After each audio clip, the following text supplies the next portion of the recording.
então, aqui, livre-arbítrio. Vou voltar de 2 minutos aqui. Isso aqui a gente parou na metade. Vou seguir de novo, peraí.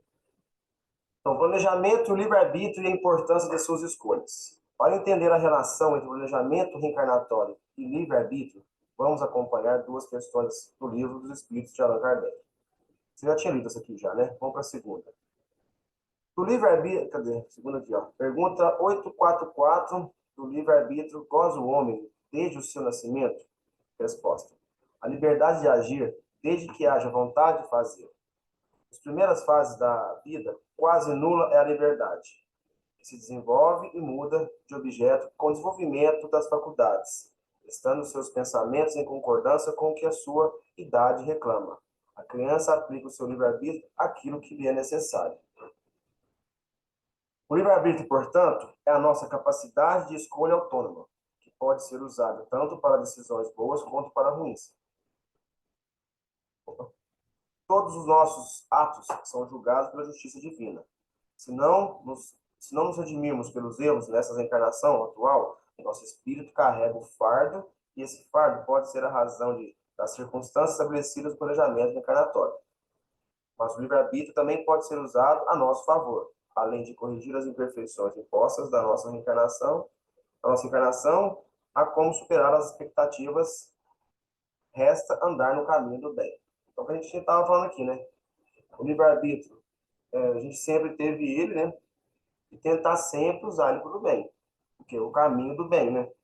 Porque do mesmo jeito que a gente pode fazer escolhas ruins, e isso atrapalha totalmente o nosso planejamento encarnatório. Por isso que eu falei aquela hora lá, a gente faz um compromisso, não que a gente vai conseguir, mas assim, a gente tem que tentar, pelo menos, né?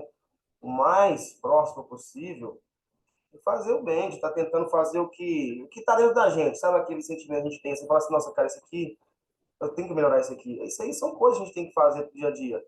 Essa vigilância diária nossa, né? Igual a gente estava falando negócio de religião. Quando eu saí a vida inteira eu fui kardecista. Consegui só me achar, me encontrar muitas coisas que eu tinha de errado, cara, na Umbanda.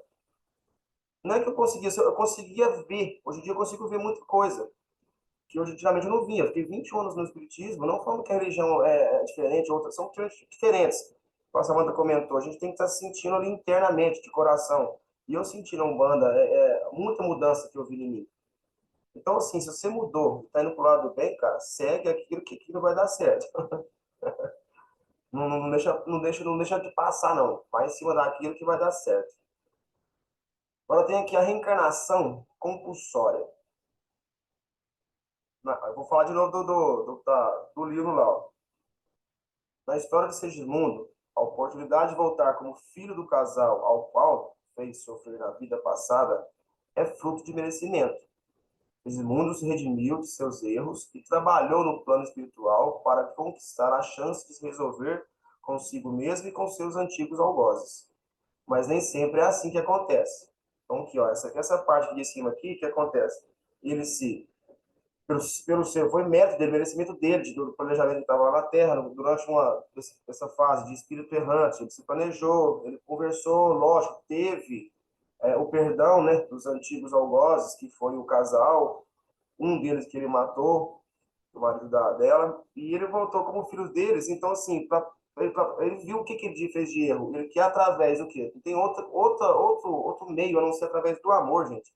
A gente tem que conseguir resgatar uma desavença, vamos dizer assim. Tanto é que, por isso que muitas das vezes, a nossa família, se nós soubéssemos mesmo o que a gente fez um com o outro, né? Então, por isso que às vezes a vida da família não é tão fácil. A vida familiar é muito difícil.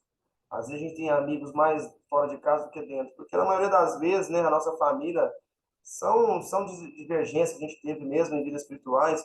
Só que, através desse planejamento reencarnatório, a gente vem pedindo isso para tentar fazer esse resgate. Isso é feito como? Só através do amor. Não tem outro jeito. E como é que a gente faz isso? Como é que você não consegue vir quer amor maior com a mãe pelo filho, com o pai pelo filho? Então, assim, é um resgate muito, muito, muito, muito difícil. Mais um amor de pai e mãe, não tem um amor maior que eu acho que não tem um amor maior que esse, pelo um filho. Então, assim, é quase certeza que pode dar certo, né? Essa reencarnação. Mas também tem muitos casos de pai, mãe, filho que não dá, não tem jeito.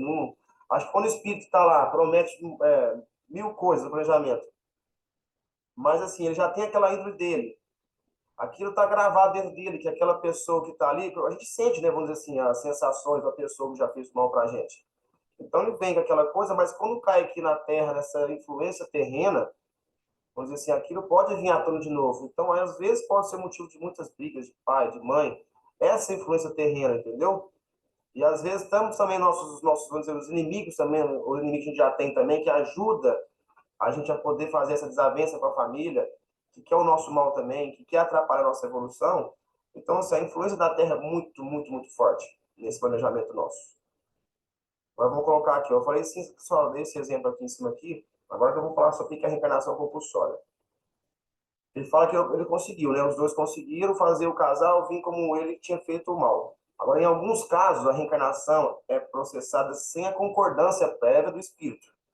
Esse tipo é chamado de reencarnação compulsória. A reencarnação compulsória é uma saída para os espíritos poucos evoluídos, que ainda são muito apegados à matéria e, mesmo no plano astral, não desenvolveram a consciência espiritual. Dessa forma, como o espírito não é capaz de planejar a sua reencarnação, são os guias e mentores que se encarregam disso, encarregam do plano. Então a gente fala, tem espírito que é muito, né? Muito agarrado à matéria, muito agarrado ao que ele era antigamente, e não aceita, né? Às vezes o orgulho não deixa ele ver que aquilo que ele fez foi errado, porque às vezes ele fala, sei lá, agrediu uma pessoa, tirou a vida de uma pessoa, e ele vai falar, não, aquilo eu fiz lá porque tinha que ser feito mesmo, aquela pessoa, ela não estava errada, ela me fez mal, ela merecia aquilo. E mesmo com os espíritos, ela no estado errante de que ela está, ela não aceita aquilo. E os espíritos não vê outra forma de não fazer aquilo meio que na marra, né? A pessoa vê que meio que o planejamento é meio que na marra para cá. Por quê? Porque não tem outro jeito dela melhorar, a não ser que ela pode ficar lá 50 anos, igual, por exemplo, igual outro exemplo que eu vou dar aqui do livro Memória de um Suicida, o Camilo Cândido, que é o, vamos dizer, o protagonista da história, ele teve, ele suicidou porque ele ficou cego. E nesse desencarne dele, depois ele descobriu que era a primeira encarnação que ele tinha vindo, porque ele tinha deixado uma pessoa cega, ele tinha cegado um escravo. Então, depois que esse planejamento que ele fez, aí passa, né, no livro, passa todo o enredo, tanto que é difícil ele lá no plano, lá no umbral, o resgate dele. Foi ele mais cinco pessoas resgatadas, eles fizeram aquele estudo junto, aquela evolução junta para poder reencarnar. Então, cada um teve o seu tempo. Ele demorou 50 anos. Então, ele ficou 50 anos vamos dizer assim, como espírito errante, tentando, porque ele estava com medo. Mesmo ele tendo esse entendimento todo, que ele falou que queria vir, mas ele teve muito medo de vir e ficar cego de novo, e sucumbir de novo. Então, assim, a primeira vez que ele vem para resgatar aquilo que ele tinha feito de mal para outra pessoa, que foi queimar o olho da pessoa com ferro quente, e ele veio, ficou cego nessa encarnação, ele era escritor, e ele ficou cego, falou que não tinha mais sentido a vida e suicidou. Então, esse plano que ele fez demorou 50 anos. Então, assim, não é que a gente é uma coisa rápida, a coisa lá é muito demorada. Então, assim, mesmo assim, igual ele fala aqui, ó, tem espírito que não aceita isso. E não tem outra forma de a gente resgatar a não ser reencarnando. A não ser vindo aqui as dores da matéria, as dores da carne, e não tem outro jeito. Então, às vezes, as pessoas fazem o quê? Um plano meio que na obrigação. Que ela não tem entendimento, os mentores e guias vão lá e fazem aquilo para a pessoa fazer meio que na marra mesmo. André, Oi. sou eu, Adora. Peraí. É só uma dúvida aqui, não é? Às vezes não sei se o livro vai ter, mas as meninas de repente também sabem responder, se às vezes se não tiver. Vamos supor, já que a pessoa ela passa nesse processo aí, nesse planejamento reencarnatório, que nem você falou, vai ter o compulsório, né? Que tem. Eu já li um livro que falava um pouquinho disso daí, tem a parte que ela não é ela quem decide, né? São os orixás e espirituais e espíritos de luz que vão decidir esse planejamento reencarnatório dessa pessoa. Mas vamos supor que essa pessoa ela fez algum processo bem, assim, que nem você falou, dramático, ela assassinou, ela causou mal por um volume alto de pessoas. No outro plano, ela pode vir como um médium a fim de resgatar essas pessoas do mal que elas sofreram, será? Florinha, para ser sincero, não sei se como médium, não sei. Você fala assim, você fala que os espíritos podem colocá-la como médium para fazer um resgate mais rápido, é isso? como ela não tem opção de fazer o planejamento dela, colocar ela como médium, é isso?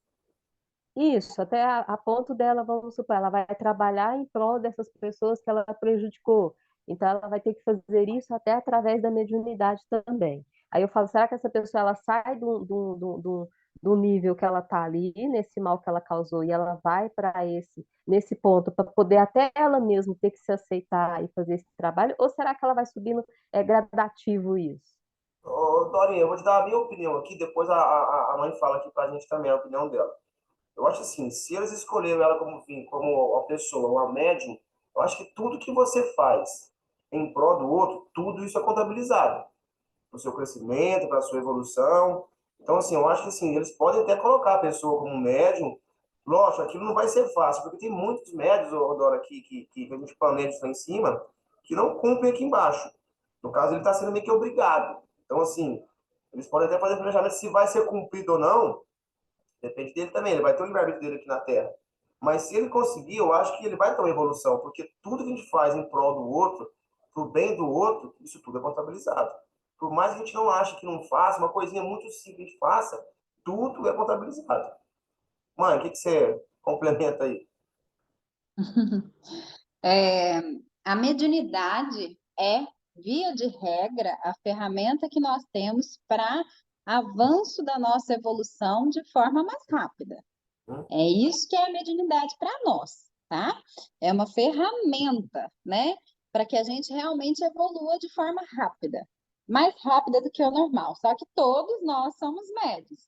Você bem comentou, André, sobre as pessoas, por exemplo, que chegam aqui e simplesmente não trabalham mediunicamente. E aí eu vou citar, assim, o que não é trabalho mediúnico, para que fique muito claro, porque às vezes a gente acha que, tá, eu estou fazendo caridade. Tá, caridade é uma coisa, trabalho mediúnico é outra, Você está quase né? ajudando também, né? Então, tem muitas pessoas que fazem confusão. Entregar a cesta básica é caridade? É, mas não é trabalho mediúnico.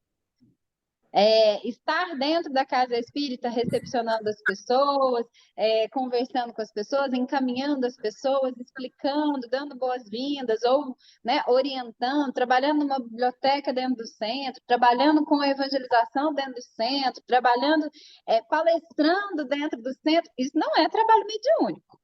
Você pode estar sendo inspirado, intuído, mas trabalho mediúnico é aquele que de fato você põe a mão na massa, que é através da psicografia, através da psicofonia, através da mediunidade de cura, em procedimentos cirúrgicos.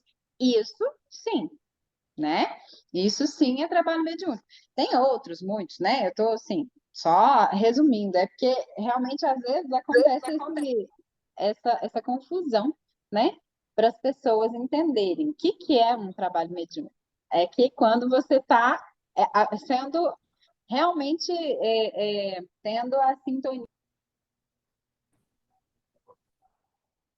Peraí, gente, acho que eu fiz uma coisa aqui. Seu áudio desligou. Fui eu, desculpa, Samanta. Ah, tá. É que eu fui desligado, eu pensei Então, na Ana aqui e desliguei o seu.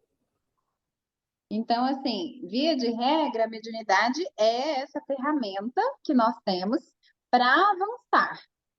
Ah, e quem não cumpre a sua tarefa mediúnica? Pois é, porque a maioria não cumpre mesmo, né? A maioria se afugenta, tem medo da responsabilidade. Existem N desculpas para que isso não aconteça. Mas no fundo de qualquer uma dessas desculpas é aquele nosso velho hábito, né, de realmente não querer evoluir. É aquela circunstância, situação nossa de querer ficar na nossa zona de conforto, não sair do lugar, não querer aprender coisas novas, não estar num lugar que traz assim medo, que traz assim uma incerteza de como vai ser. A gente não quer fazer esforço, porque a gente também não quer estudar, a gente não quer se dedicar assim de forma de entrega, de renúncia, às vezes, de algum momento de lazer nosso, a gente não quer fazer isso, né? Então, aí é muito mais fácil eu inventar um monte de desculpas. Só que o que vemos na prática são, e assim, incessantemente, pessoas de várias idades diferentes, que não trabalham mediunicamente, mas que tinham feito um compromisso de auxílio a muitas pessoas, devido, às vezes, até grandes erros que cometeram no passado, né? Elas adoecem. com doenças graves, às vezes precisam fazer procedimentos cirúrgicos várias vezes durante a vida, né? Por quê? Porque é, até o corpo físico dela vem preparado para uma doação de vibrações maior, e ela não doa. Então, ela entope todas as veias. Vamos, né, dar esse exemplo. Assim, as veias do coração ficam todas entupidas. Quando a gente entope uma veia do coração, é grave, né? Tem que fazer cirurgia, tem que tentar desentupir, e às vezes mata. Então, assim, é isso, né? Tem pessoas que adoecem ao nível de realmente perder a oportunidade, perder esse corpo físico em condições precárias, assim, antes do tempo que deveria ser o fim da encarnação, devido a essas negações, né? Ele vai negando. E lembrando, pessoal, que a gente estava falando das leis universais, das leis divinas, a lei do progresso é uma lei que a gente tem que cumprir, né? Então, se a gente não está seguindo qualquer, né? Assim, mesmo que seja um passinho bem pequenininho de cada vez para a nossa evolução, a gente está ferindo essa lei, a lei do progresso. Então, a gente vai ser cobrada por isso também. Então, assim, há uma série de coisas que a nossa própria consciência já começa a perceber que a gente está fazendo errado. Porque no nosso íntimo, a gente sabe quando a gente está errando. Então, a pessoa, quando ela não quer trabalhar e ela tem um compromisso, ela sabe que ela está toda errada. E aí ela vai se cobrando, se culpando tanto que isso gera muitos tipos de doenças. E doenças graves, não é coisa simples, não. Pode gerar um câncer, pode gerar um Alzheimer, pode gerar um Parkinson, tá? Por quê? Porque é cobrança. A gente se cobra. A nossa consciência lá no íntimo tá cobrando, né? O que a gente está errando. Porque a gente faz toda uma programação e é tão difícil estar aqui, tem uma fila imensa de pessoas precisando reencarnar, poucas oportunidades. Depois que organiza todo mundo da família que precisava estar junto, a gente chega aqui e começa a andar para trás. Então, assim, a gente sabe que a gente está fazendo errado, né? E isso vai reverberando no nosso corpo, porque tudo que a gente não elabora bem no nosso sentimento, tudo que a gente, né, na nossa razão, no nosso inconsciente, ele traz para o corpo, né? Ele joga porque ele tem que extravasar de alguma forma. Então, vão vir doenças, vão vir desequilíbrios de toda sorte. Vou dar um exemplo aqui, Samara, você falou disso aí, de doença. A minha avó, assim, ela não tinha o entendimento da doutrina nem nada, mas falaram na época para ela que ela tinha a utilidade da cura. Ela tinha que trabalhar aquilo, tinha que desenvolver aquilo. E ela nunca teve, se não é que ela não tinha interesse, ela não tinha conhecimento mesmo. Mas naquela época, a coisa era mais católica. E ela adquiriu um câncer, muito nova. Aquela energia que ela tinha, que era de cura, aquela energia que ela veio para poder ajudar as pessoas, acabou que virou uma coisa de ruim para ela. Aquela energia canalizada não saiu de dentro, vamos dizer assim, não ajudou, acabou que foi ruim para ela. Isso quem comentou foi até minha mãe. Então, assim, você falou, isso é muito sério. São pessoas que às vezes vêm com esse compromisso. Então, Dó, até explicar, né? Então, é sim. Se às vezes os espíritos podem colocar aquela pessoa como médium para poder estar resgatando o mais rápido que ela tem de coisa para poder resgatar, vamos dizer assim, para fazer mais rápido o negócio, a mediunidade. Só que, sim, não é que ela vai vir na Terra e vai conseguir cumprir. Tem um livro também que eu gosto, esse também, Memória de Suicida, quando eles estão no planejamento espiritual lá. Eles saem para poder visitar os centros de 30, acho, encarnados aqui, que eram médios, que eles foram procurar, que veio com aquele compromisso, 5 apenas estavam, sim, disponíveis. Então, de 30, 5 estavam disponíveis. E eles foram na casa dos outros para eles poderem ver como é que é isso, planejamento, como é que as pessoas planejam e não fazem, não cumprem. Um estava em casa, falou que não ia porque estava em lazer. Um estava numa festa, outro estava em outro lugar. Nunca, assim, a maioria tudo sem compromisso. Então, os únicos que estavam com eles são de 30, foram 5. Então, assim, a pessoa pode até vir, mas, assim, se ela vai conseguir fazer ou não, aí é outros 500. Mas, igual a Samanta falou assim, que está errado, ela vai saber que está. Que é interno, aquele chamado é interno, ela vai ter aquilo com ela. Então, assim, de uma hora ou outra que ele vai vir à tona, pro bem ou pro mal, ou uma doença, alguma coisa que a Samanta falou. É justamente isso mesmo. Vamos ao planejamento agora reencarnatório. Como decidimos nossas futuras existências? Deixa eu só dar uma minimizada aqui, senão não consigo ler. Nesse sentido, o espírito prestes a reencarnar depende da sua condição no plano espiritual. Pode escolher suas provas conforme resposta dos espíritos para as perguntas de Kardec com o Livro dos Espíritos. Pergunta 264. Que é o que dirige o espírito na escolha das provas que queira sofrer? Resposta. Ele escolhe de acordo com a natureza das suas faltas, as que o levam a expiações dessas e a progredir mais depressa. Uns, portanto, impõem a si mesmo uma vida de miséria e privações, objetivando suportá-las com coragem.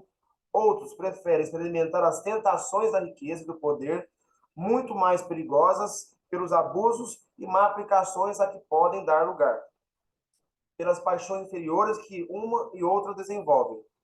Muitos finalmente se decidem a experimentar suas forças nas lutas que terão sustentado em contato com os vícios. Aqui foi aquilo que eu falei aquela hora, né? Então as pessoas, às vezes, elas escolhem nesse planejamento reencarnatório vir no que ela mais é fraca. Vamos dizer assim, ela está lá em cima, ela tem aquele estudo, ela tem um planejamento tudo lá, ela estuda aquilo, ela fala, não, eu vou tentar agora de novo, eu quero vir de novo, vai dar certo, agora vai ser diferente, e eu quero vir num lugar que, assim, que é a maior fraqueza. Vamos dizer, a pessoa é fraca com, ela falou aqui, com vícios. Ela vem numa casa que todo mundo é usuário, vamos dizer, de bebida, usa do álcool ou do cigarro, porque, querendo ou não, tudo isso é um suicídio, né? Vamos dizer assim, tudo isso é um suicídio a longo prazo, mas o consumo disso ou daquilo, tudo que é em excesso, vamos dizer assim, é um suicídio progressivo, vamos dizer assim, a longo prazo, mas essa pessoa escolhe vir numa casa, às vezes, que tem tudo isso de ruim, ou com dinheiro. Quando a gente fala de vir com dinheiro, é bom? Mas é onde as pessoas mais sucumbem à sua reencarnação. É onde ela consegue mais ficar egoísta, onde ela consegue ficar ter menos empatia com as pessoas. Claro, tem suas exceções. Às vezes tem pessoa que tem uma vida muito mais simples e é muito menos empática com as outras pessoas. Às vezes a pessoa que tem muita grana e tem empatia com todo mundo. Mas é muito difícil. Às vezes o dinheiro traz um sentimento para as pessoas de grandeza, de superioridade perante as outras que não têm aquelas condições. Então, assim, isso gera uma pessoa, às vezes fica uma pessoa meio arrogante. Gente, isso não é dizendo que isso aí é regra, tá? Eu estou falando assim que às vezes, a maioria das vezes pode acontecer isso. Isso não é regra para todo mundo. Então, assim, mais que o dinheiro traz isso às vezes. O dinheiro pode sucumbir. Então, a pessoa, vendo que ela fez aquilo em outra encarnação, ela prefere vir de novo nesse meio com muita grana para tentar resgatar aquele sentimento dela, aquilo que ela tem que fez às vezes ela sucumbir, ou que fez às vezes ela fazer algumas pessoas sofrerem. Então, assim, ou às vezes igual no vício aqui, ela teve um vício que ela sucumbiu, aqui ela chegou, preferiu voltar de novo para tentar resgatar. Porque não tem resgate maior, vamos dizer assim, que você vir num antro do que te abala, do que te aflige, da sua fraqueza. Então, assim, tem essas opções, vamos dizer assim, né? Quando não é obrigatório, né? Quando a pessoa tem uma aceitação lá em cima, um entendimento de poder ter que resgatar aquilo. Então, conclusão. Do que é esse planejamento reencarnatório? Então, após a morte da matéria, o espírito retorna para o plano espiritual e, em uma próxima oportunidade, utiliza a carne novamente como instrumentos para continuar seu progresso no mundo físico. E, como toda criação do universo e as leis de Deus, a reencarnação também é perfeita. Antes de voltar à Terra, o espírito passa por um planejamento reencarnatório. Nele se decide as características e provas da sua nova vida. Bom, pessoal, eu acho que deu para dar uma noção assim, meio que por cima, né? Não foi uma coisa muito. Não quis aprofundar muito, porque isso aqui é um tema muito amplo. Muito amplo mesmo. Dá pra gente falar que, sei lá, se você começar a ler sobre planejamento, é uma coisa muito longa mesmo. Tentei trazer uma coisa assim para o nosso tempo, a gente tem de 1 hora aqui. Eu acho que deu para poder dar uma noção básica do que é isso. E quem quiser, assim, segunda-feira eu vou colocar no nosso grupo de estudo, tentem acompanhar, gente, esse livro, Missionários da Luz. É um livro muito bom, vai falar muito a respeito disso, vai falar de vários outros temas, igual eu coloquei no nosso grupo lá, de estudo sobre planejamento, desenvolvimento mediúnico, sobre os preceitos de antes do tratamento, Fala de muita coisa mesmo. É um livro muito, muito, muito, muito bacana de estar vendo. Eu vou colocar no grupo de estudo. Se puderem, não. Se puder, não, gente, vai. Faz o negócio acontecer. Lê. Vou colocar um capítulo só por dia ou dois, no máximo. É coisa rápida. Então, assim, cada capítulo tem meia hora, 20 e poucos minutos. Então, tentem acompanhar lá. É um por dia só. Vocês vão gostar muito. Alguém tem alguma coisa para comentar? Alguma coisa para falar? Agradecer você, muito obrigada aí pela explanação. Às vezes eu falo muito rápido. Adorei, André, seu estudo. Muito legal mesmo. Show, meu irmão. Valeu. Cara. Alguém mais? Bom, irmão, muito, muito mesmo. Oi, Amandinha. Foi ótimo, André. André, foi ótimo, viu? Muito obrigada. Foi Obrigado, Nadia. muito legal mesmo. Obrigado. Então é isso, gente. Tem mais algum tempo? Tem que falar mais alguma coisa, Samantha? Você que é a nossa mãe aí? Não, tá tudo certo. Foi muito bacana o estudo, André. Excelente. Tá bom. Obrigada. Então é isso, gente. Fiquem com Deus, então. Uma boa semana. Para quem vai encontrar amanhã, tamo junto. Para quem vai na quarta, tamo junto também. Então, a quarta não tô, não. Tô na outra. Mas, assim, tamo lá. Amanhã tamo lá junto. Vamos reunir, sim. Uma boa semana para todo mundo aí. Fiquem com Deus. Até a Olha, só André, finalizando brigadão. aqui, Obrigada. Boa o noite. Eduardo colocou no chat aí, ó. Há próxima. sempre alguém olhando, seja nós mesmos, alguém ou um desencarnado. Penso que, de acordo com a vibração dos nossos atos, pois estes refletem nosso mental, atrairemos olhares desencarnados de igual vibração, podendo assim sermos perseguidos por irmãos de vibração equivalente àquele ato, vibração. Boa semana. Obrigada, Eduardo. Obrigada, gente. Tchau. Por isso mesmo, né? Obrigadão, boa pessoal. noite. Tchau, tchau. Obrigado, André. Boa noite, gente. Boa noite. Boa noite. Fica com Deus. Obrigado, também. pessoal. Abração. Tchau, Amém. tchau. Com Deus também. Tchau. Com Deus.